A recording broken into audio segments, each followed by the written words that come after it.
Today, this is my third talk here, and it's been exciting to watch other people and huge host of information. So thank you for putting it together, Clint. Today, I'm going back to sort of my wheelhouse at the moment, which is activism. And I truly sit in two places. So this talk is called Playing Inside and Outside the Activism Sandboxes. You'll see when I go through it, I actually sit inside two different sandboxes, I feel, more than actually playing outside any sandbox. But sort of going through what we can do, both on a political side of things and how we can make change there. But I truly do believe that we have to also be creating a new world for us and for people that don't agree with with where we're going forward currently. So, I showed this slide in one of my other presentations, but where we are today, if you don't believe where we are, or you don't know where we are, you don't feel like you're on top of it, I would, I've said this before, I truly believe you need to read 1984 and A Brave New World, listen to them on audiobook. I think we're a sort of a culmination of that, but also look at the World Economic Forum. So, our governments, especially the Democrat governments in this country and most of Europe, are following this World Economic Forum template, and that's where they want to go. And it includes AI, transhumanism, putting AI into bodies, chips and things like that. It is climate change and making sure that there is sustainability, alternative meat, all of those things that, and the World Economic Forum, you go to their website and it lays it out. I went there probably about a year and a half ago now, and I read it and I just was like, oh my God, it's in black and white. Like, this is their plan. This is the plan. And when you use when they use quotes like build a better future, those are all quotes from the World Economic Forum, the Great Reset, the new normal.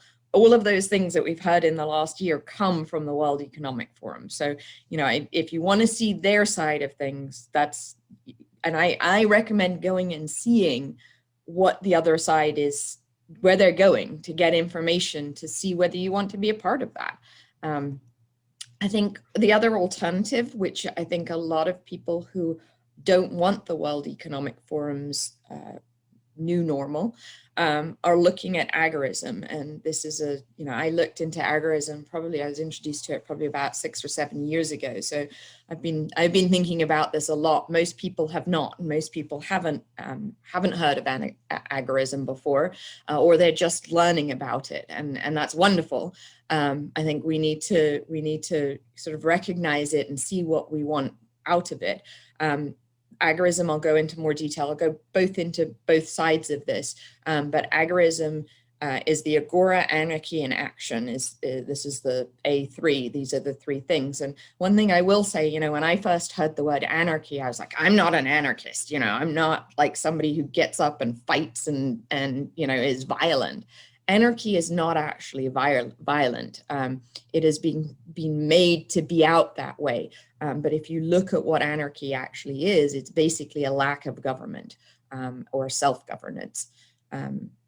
Sitting inside the activism sandbox, I'm going to start there because as I said, I do play in both places. I both do the what our government currently is at, because I feel that you can't just say, oh, I'm going to go off the grid and I'm going to live in my little bubble. And I don't care. And, we've heard about natural law. I don't care about the laws of the land. I'm just going to live in my bubble. And that's fabulous for the people that can go live off the grid or live in another country, live, in a place that is more free. I personally can't do that. I'm stuck in California for various reasons, but I'm stuck here for the next 6 years. And so I feel that if you don't do the activism that you can on the political side or on the local side, you're sort of leaving that for them to go do whatever they want. I don't think you'll see, I have a very bleak picture of this side of things, but I do feel that it's necessary to play in this sandbox because that's where they play. And if we have no input into this side of things, then we have no input. then whatever they decide is what they decide. And we have been successful in both legislation, not as much litigation, and education we've been quite successful. So these are the three places that I see are inside this sort of current way of being, the current state of the world. The education piece of it spans both sides, so I will say that. I'm going to go through each of these and how you can be an activist within each of these pieces, and whether you should be an activist within each of these three pieces of this puzzle. So going into legislation, who are your elected officials, and which ones of them should you care about? And I would say this is my sort of order of caring. Your sheriff is an elected official. We have seen in California, they're probably the people that are most important when it comes to things like lockdowns and actually implementing the executive orders or the laws. There are many sheriffs in California that have said, I am not implementing these lockdowns. I'm not implementing these laws. You go to somewhere like Placer County, El Dorado County, and you see shops are open. People aren't wearing masks. Restaurants are open for indoor service. They are much less, they're very important who you elect as your sheriff, because they're the ones implementing it. Now, Governor Newsom sort of got around that by putting the ABC, which is the alcohol board, and other organizations to come in and kind of go after restaurants for serving illegally during that time. So he kind of circumvented the sheriffs, but the sheriffs really are there, and very often the sheriffs are really constitutional. They believe in the constitutional, and they took an oath towards it. I personally think they are the most constitutional of our elected officials from what I have seen. The next level down is a local level also, the County Board of Supervisors. So every county has a Board of Supervisors. There are between 5 and maybe 9 of them. And they are making decisions on the county level. We've also seen a lot of County Board of Supervisors say that schools have to be in session, that have gone and put legal cases against the state here in, and I should say I'm talking mostly about California because that's what I know, but this does flow over to other states as well. The other thing with the County Board of Supervisors is they elect and they oversee the local health officers. So in California, we have a law, AB 262, which was passed in 2019, which allows the local health officers to take any action they deem necessary in the case of an epidemic, not a pandemic. An epidemic is 3 people or more, or in the threat of an epidemic. Well, personally, I think we're at we have a threat of an epidemic every day because we have airline travel. So if there's a flu somewhere else, we're in trouble. But these Board of Supervisors are the ones that oversee the local health officers and can override local health officers' orders. So they are incredibly important as well. The other ones that are in here that I didn't put up here are things like school boards.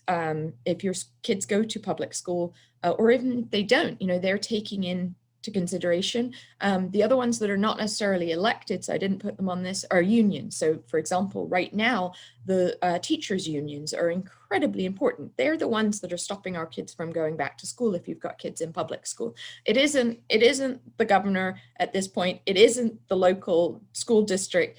The school unions are the ones that are sort of wielding the hammer. So those are your local officials. Your other local state officials are your state senator. You have one of those, and you have a state assembly member. You have one of those. Your state senator oversees 1 million people. So in California, we have 40 million people about. And so there are 40 state senators. An assembly member oversees 500,000 people. And so there are 80 assembly members. They're in 2 houses. Every bill, every piece of legislation that is brought forward has to go through both houses and then be signed by the governor.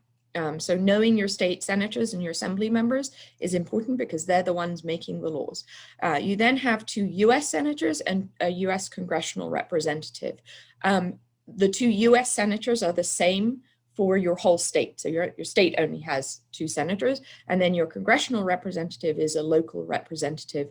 I don't know how, I think they oversee here in California about 1 million. It's about the same as the state senator, but maybe actually it's less than that. It's probably closer to the assembly member. And those are important. Those are the people that go to Washington. So any federal law that's made is these people that are important.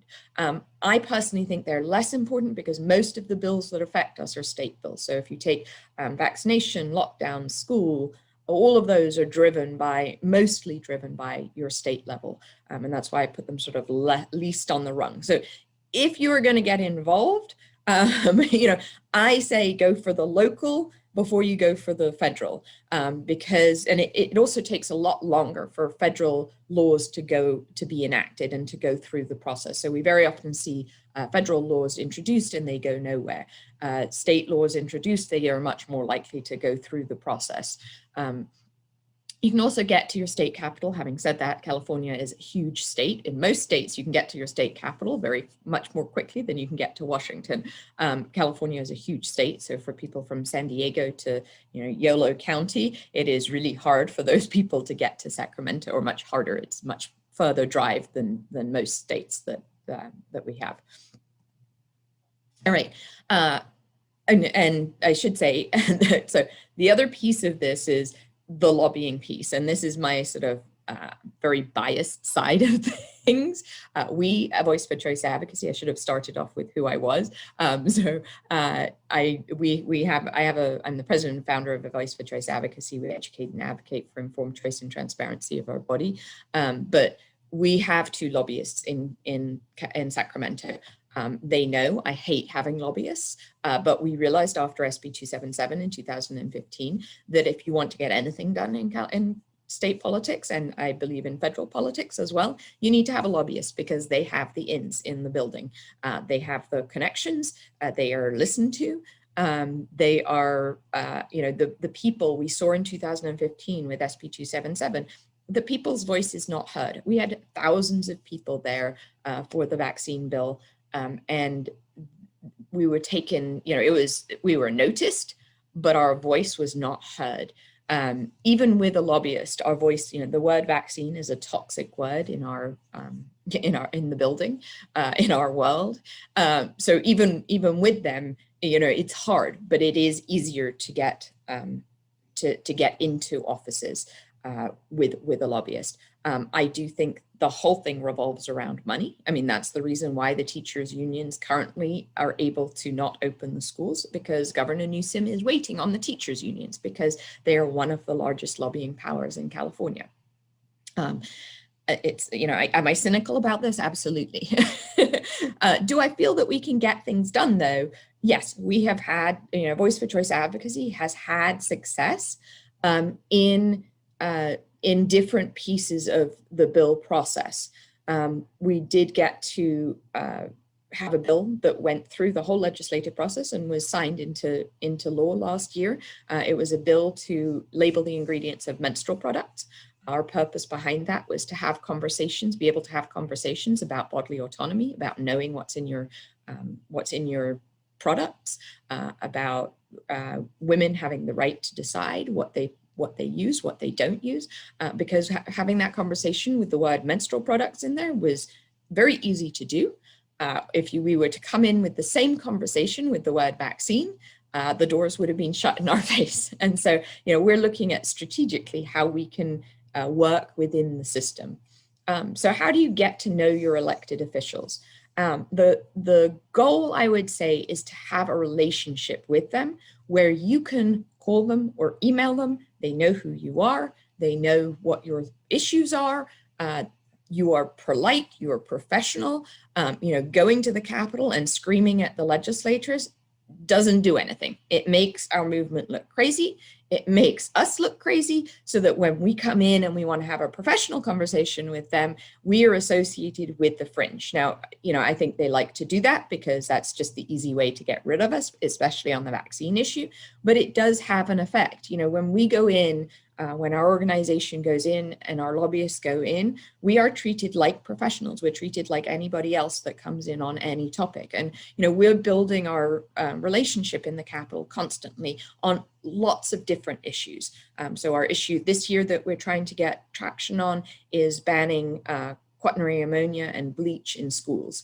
So schools are using much more of those. That's another one. It is a pertinent issue. It deals with COVID, it deals with education. Those are two issues that all elected officials are interested in. It deals with equity because a lot of the schools that have money or have affluent parents are interested in getting non-toxic products in, but they're not doing the same for lower income areas. So how do you get to know your elected officials? First thing is finding out who they are. Who are your board of supervisors? Who is your sheriff? Who are your state legislatures? And going to their websites and signing up for their newsletters.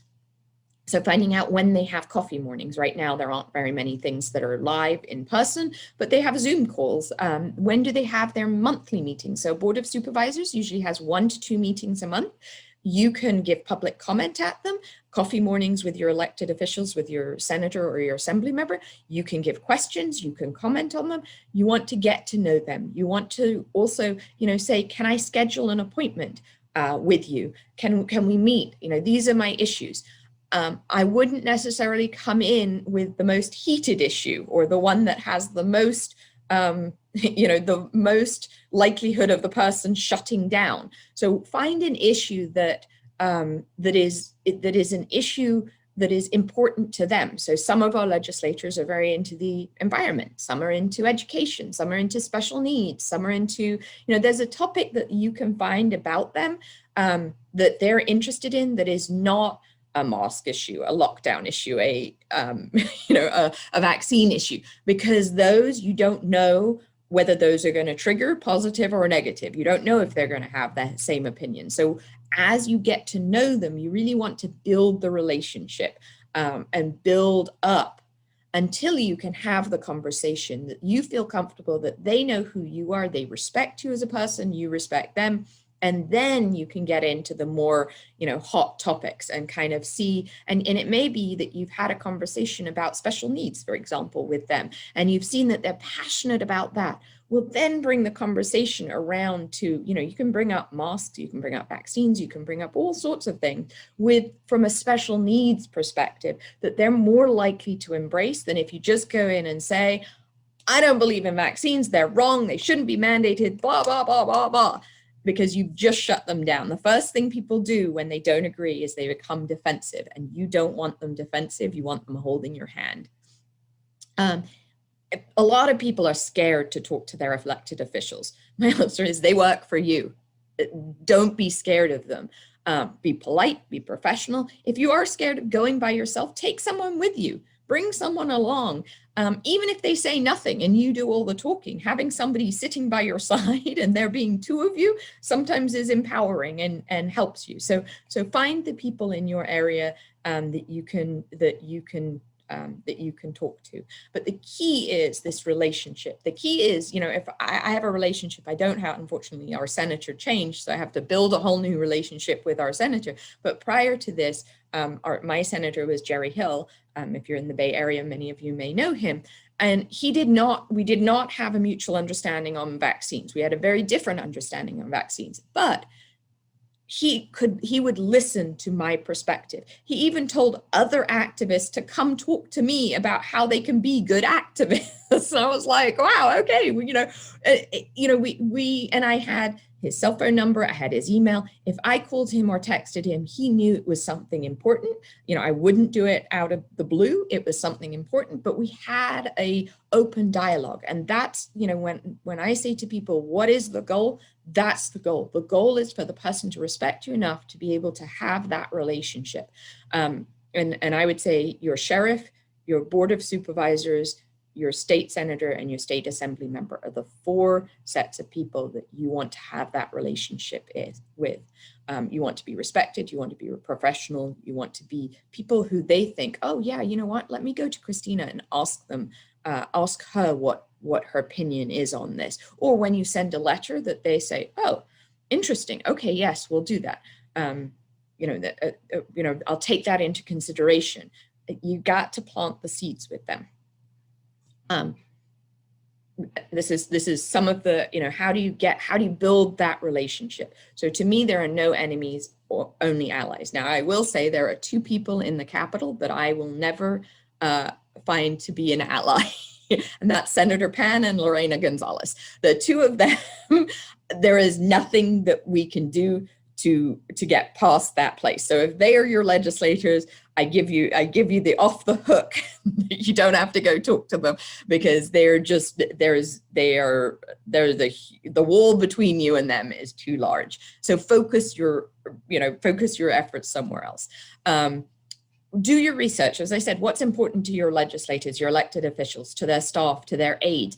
The other piece of this is all these elected officials have their administrative people, and those people are just as important as the legislature, because most of the time you're going through them first to get to the legislature, to set up an appointment, to do whatever. So find out who they are. Before COVID, my suggestion was bring them some organic brownies on a Friday, and just pop in to say hi, so that you know who they are. They like you. You bring them some food or some flowers or something to develop that relationship. Share the things that you have in common in your district or in your life, where, if they have children, if they have a newborn, if they have, if they have kids in public school, in private school, what do you share with them? And meet them where they're at. So bringing a whole load of information from your perspective doesn't give them anything. Work out where they're at on the issues that are important to you. What is their perspective? Are they extremely scared of COVID? Okay, so if you need to meet them there, you can't come in saying, oh, you don't need to wear a mask. Masks are stupid. Vaccines or mandates are stupid. This is stupid. That is stupid. They're going to be like, whoa, okay, she's crazy. She's crazy. We just need to get her out of our office. You need to come into, oh, you're scared of COVID. Okay, what can I do to inform you? What research can I give you? What information can I give you that will bring you 1 step closer to me, 2 steps closer to me, 3 steps closer to me, and talk about the things that you have common ground, and then try and plant a seed, water it. Also assume that they know a lot of stuff. The one thing that I say to people is listen to them. Don't come in and be the center of attention and be the all information knowledge, unless that's something that they're asking for. So if they've asked you, could you give me more information on this, on this, come in and give them as much information, but make it, again, you want to be where they're at. But otherwise, sit down in the first few meetings and just listen. What's important to them? What do you think of COVID? What do you think of masks? What do you think of the vaccine mandates? And listen to them, because you listening to them gives you a lot of information, and also makes them feel like they're heard. They love giving, they're in a position, they love giving advice. So listen to it. And then once you've listened to it, work out how you can help them. How can you give them more information? What information can you give? The other thing that I say is always, when you end a meeting, have something that you're bringing back to them. So did they mention something that they want more information on? Wonderful, I'll send you that information, because that's your next contact point. You always want to have the next contact point, the following contact point, the following contact point, to build that relationship. The other thing is, have my go-to is 1 page is what you want to give them to read. They are not going to read more than 1 page. If you read any of a Voice for Choice Advocacy's letters, we do a 1-page summary on the first page, and then we give all the other information. We don't give piles of information.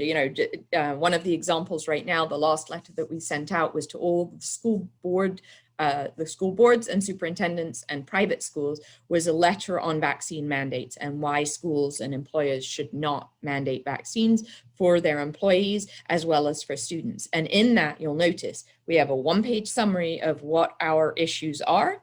And then all of those issues are broken out on the next 4 pages in a lot of detail. The reason for that is no one's going to read past the first page unless they're interested in it. So if you just go into the pages and pages of information, you're going to lose them. They're going to read the first page and they're going to be like, oh, I'll come to that later. They never come back to that later. So you really need to have succinct information on one page. And that's my advice for not only elected officials, for anything you're putting out there. It is really important.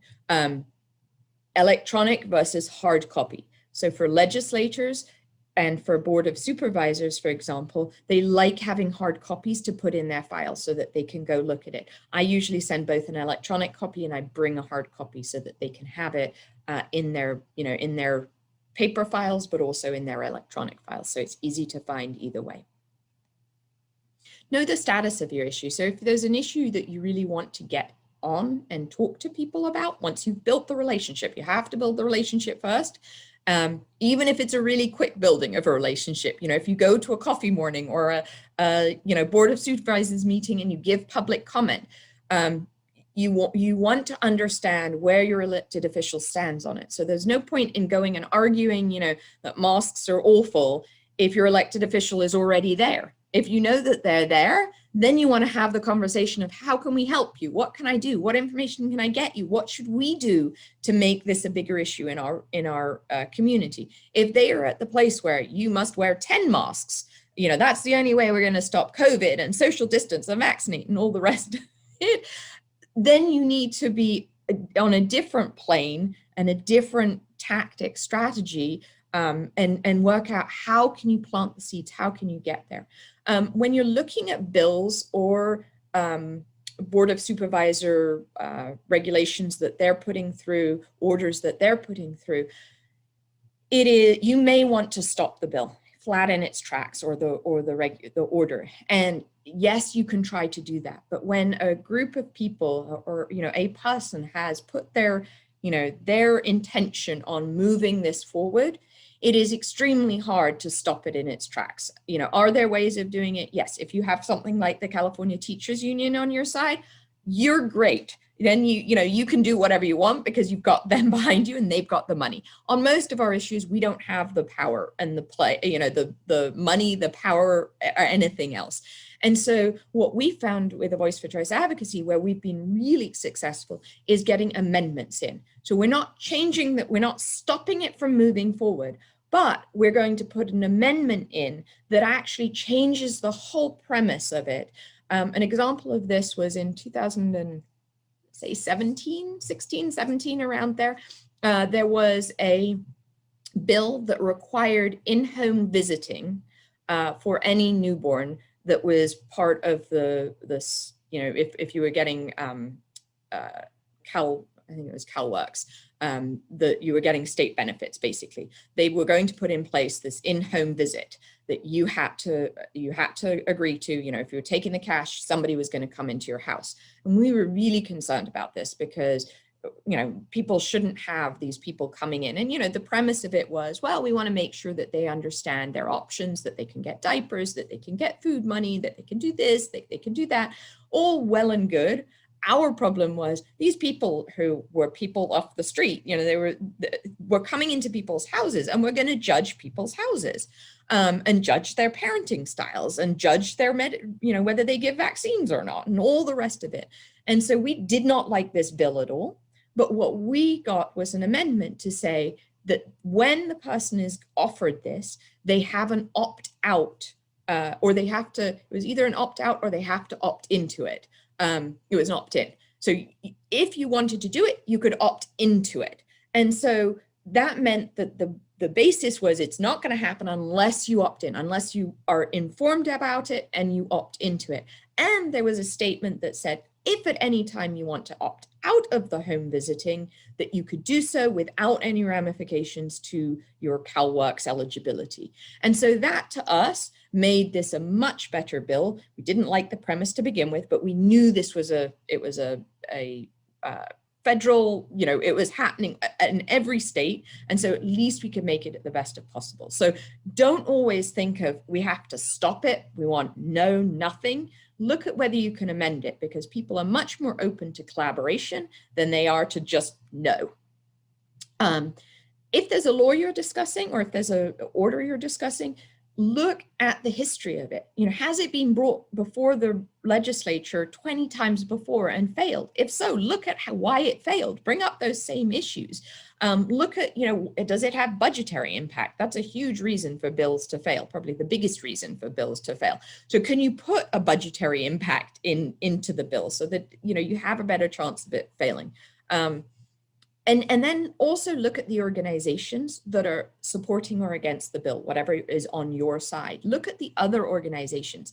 As I said, there are organizations with way more clout in the legislature and on a local level than any of our organizations would have. The ACLU, the California Teachers Association, oil and gas. There are a lot of organizations that may be on the same side, maybe for completely different reasons, but maybe on the same side. And those are the ones that you want to befriend, and you want to make sure that they're, that you can do anything to help them stop this bill, because they are much more likely to stop a bill than we are.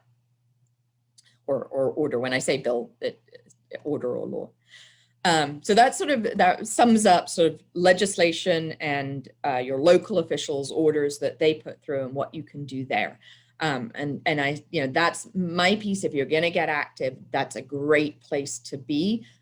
Find your people. I will say that A Voice for Choice Advocacy, we are launching in the next probably 10 days, a project called Stand Up California.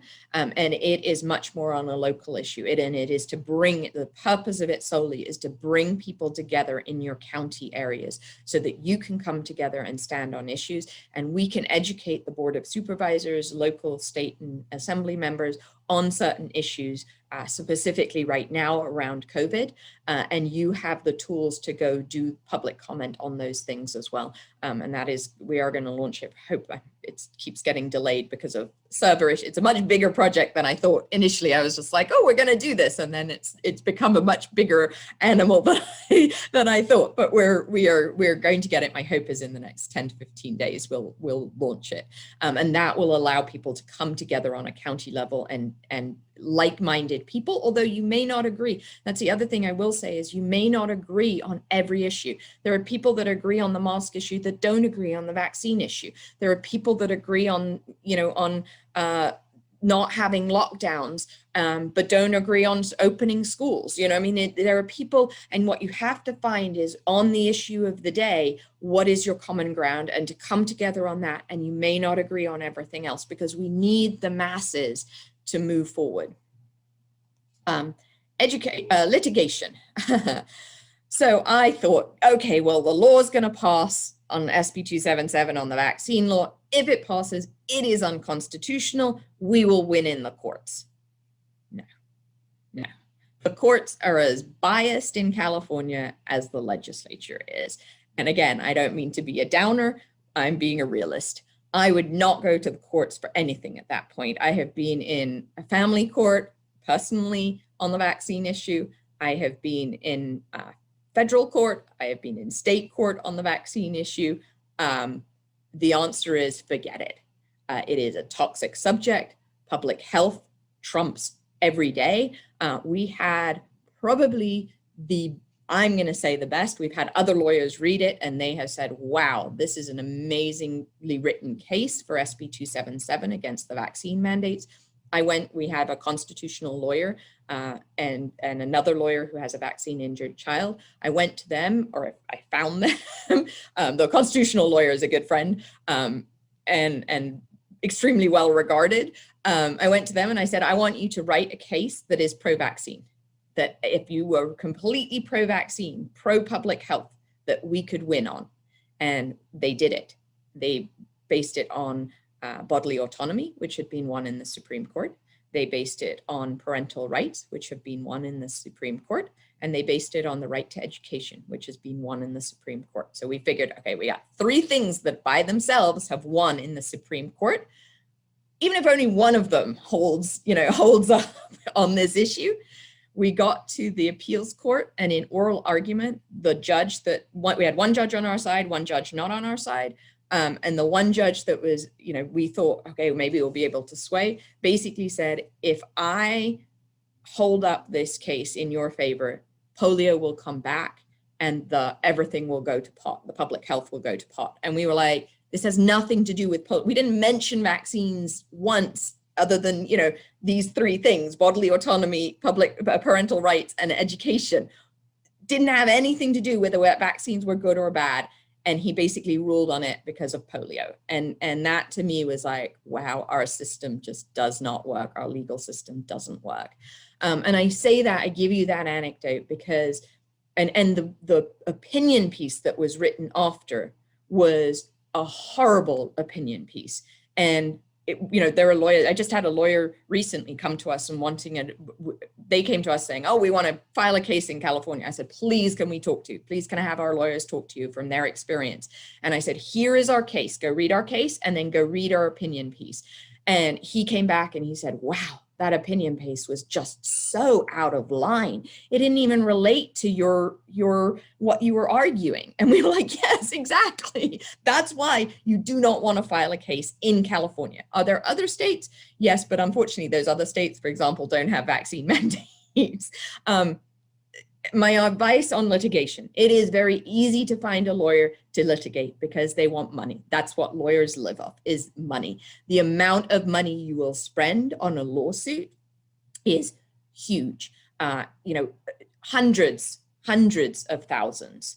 And I say that also from a personal perspective in the family law courts on the vaccination issue, hundreds of thousands of dollars. You want to stay out of court if you can. Lawyers make money on this. This is how they work. That's just part of their process. They will spin you a wonderful story of how they're going to win. They're not. I will also say there are lawyers that do it pro bono. I personally would never hire a pro bono lawyer because they don't have to do anything good. They don't have anything in it to win it. They may have a personal case, but their other workload takes priority. So, people say, oh, this lawyer came to me and they said they'd do it pro bono. I would not use a pro bono lawyer. It's hard to find a good lawyer. I have every single lawsuit that comes through on a vaccine issue, on a COVID issue, I send to our lawyers who I trust. And yes, I vetted them hugely. And if you know me, I vet everyone beyond belief. I send them all of the lawsuits, and most of the time it comes back and says it's going to lose. Like, here are all the points that the judge is going to say why it's going to lose. And so it is really hard to find a really, really good, solid lawyer. And it's, as I said, it's really hard to win. This, on the vaccine issue, Jacobson versus Massachusetts is the 1906 law that is cited, that public health trumps. Jacobson versus Massachusetts, if you read it, has nothing to do with that realistically. It was about a person not wanting to pay a fine because they didn't want to take the vaccine. They could have paid a $5 fine. They said that they didn't want to. In the end, they lost and they paid the $5 fine. It had nothing to do, it was one town, it was very specific, nothing to do where we're at. But because it's being built, there have been precedents over precedents built on that.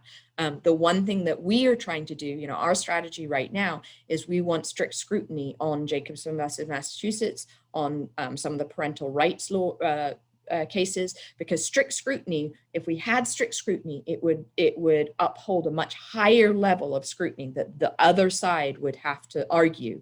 And so we are actually looking for cases. We have 2 amicus briefs right now. We're looking for cases that where we can say this needs to be strict scrutiny, because if we can get strict scrutiny upheld by the Supreme Court, then we can come back with our case and apply strict scrutiny. And we would, if we had strict scrutiny on our case, we would have wanted it. One thing you have to remember is if you go to a court of law and you lose, you set precedents. If you win, you also set precedents. But if you lose, you set precedents. And so you're making it worse for the people that come after you, which may have a better argument than you. I will say the Supreme Court. So right now, if our case had been a couple of years later, we probably would have taken it to the Supreme Court because of the balance of the Supreme Court currently. We think we actually would have had a decent chance of that case succeeding. But it is a complete risk. And I should also say only 5% of cases that come before the Supreme Court are heard by the Supreme Court. So if you have, you have to have failed all the way before you get to the Supreme Court. So if you failed all the way, you've got bad precedents set up, and the Supreme Court only hears 5% of cases. So they may never even hear your case. They may not feel it's important enough, and they may never hear your case. So then you're stuck with the bad precedents of the rest of it. That's what is left of your case. So even, sort of betting your odds on the Supreme Court, there are huge odds to overcome to just be heard by the Supreme Court. Education. Education is the one place that I see sort of the place that we spend most of our time on. Our time, not our money, because lobbying and litigation is much more expensive. We don't actually have any litigation going on at the moment other than writing these amicus briefs, but lobbying and litigation is much more expensive. Grassroots lobbying isn't more expensive, but education is much more effective. So sharing your truth, getting the truth out to the masses. Now, I have said this many times. I see COVID, I see SB 277, the vaccine mandate, as a silver lining. If it weren't for SB 277, none of us, and I know not all of us were in this SB 277 fight, but none of us would have been in communication today, because SB 277 and the vaccine issue woke people up. Before SB 277, I was sitting by myself in my room with my kids that were unvaccinated, but nobody knew about that. I didn't have the contact with the other people. They brought us all together. They brought us all together to create the health freedom movement. I know there are people that have been doing this for years and years beyond that. Don't get me wrong. And I admire those people that have been in this for 10, 20, 30 years. Thank you to them. But I see 2015 as the tipping point of really invigorating and bringing people and bringing this onto social media, bringing this into the world, onto the World Forum. I then see COVID-19 as just propelling that movement even more. There are so many people in the last year that have woken up and are questioning the government. And many of them are, at the very starting point of that. Many of them are not, where most of us are at on this call, and listening to this, but the number of people, just vaccine transparency, for example, the vaccine truth movement could never have done what happened in the last year, because most people now know that this is at warp speed, that there are no placebo, that there's no liability, that placebos are questionable, that usually clinical trials take 12 to 24 months. It shouldn't take 6 months. I mean, there are so many things that people, and we see it because, 40, 50% of people, 60% at sometimes, were questioning whether they would get this COVID vaccine. Usually it would be about 10, 15% of people. So, to me, this is the silver lining, and we need to take it.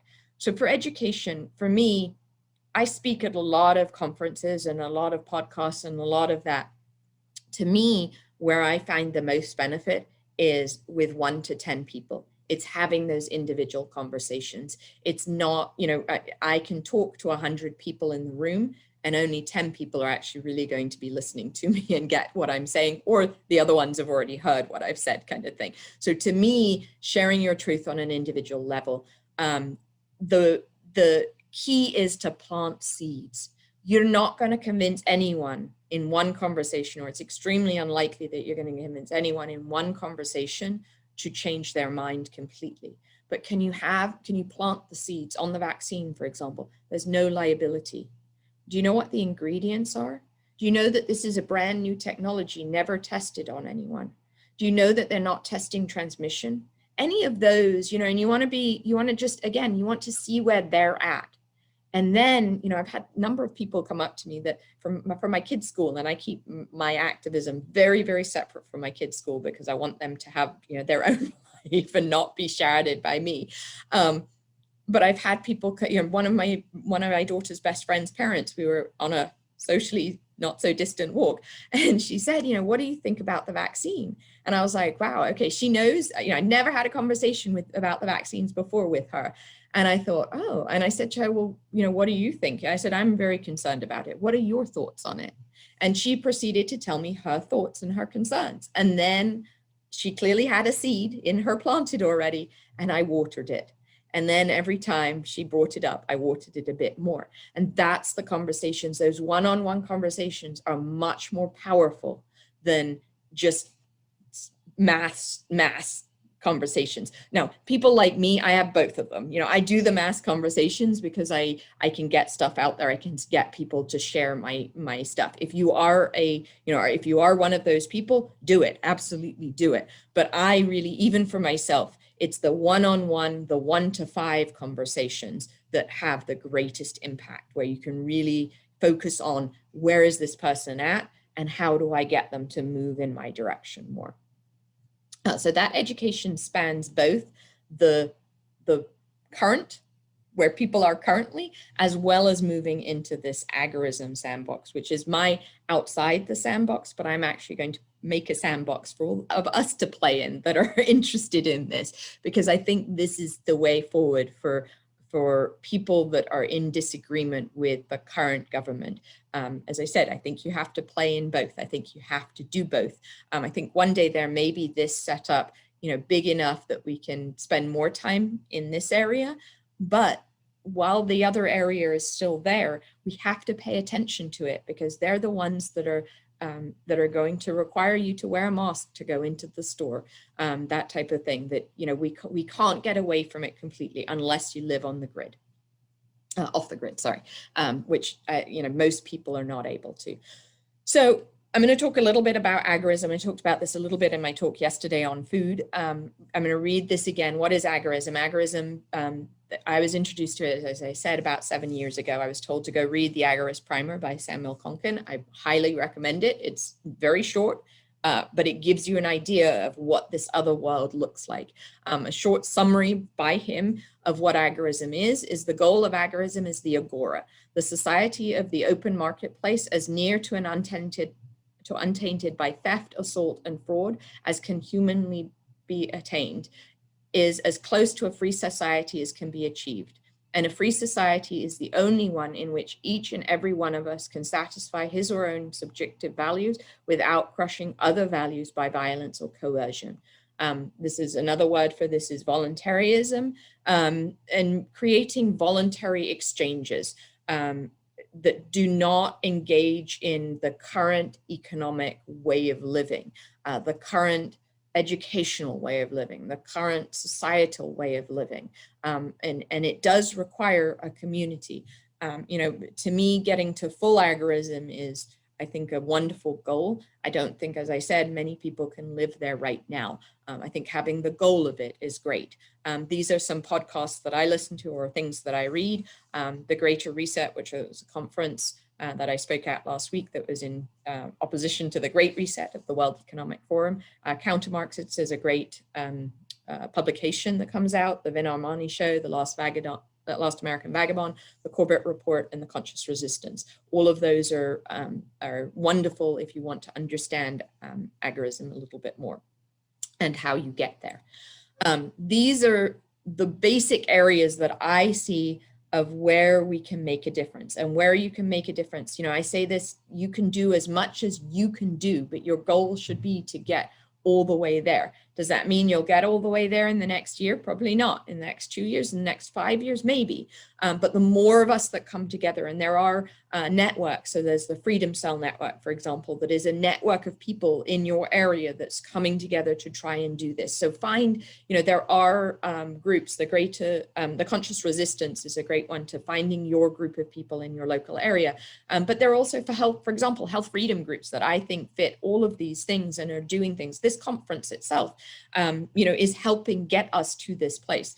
So I have about 10 minutes. So I'm going to go through each of these areas just in general, sort of what they mean, what you can do to get outside the current sandbox and into this sandbox. So financial, there are people who don't have any bank accounts, that don't pay taxes.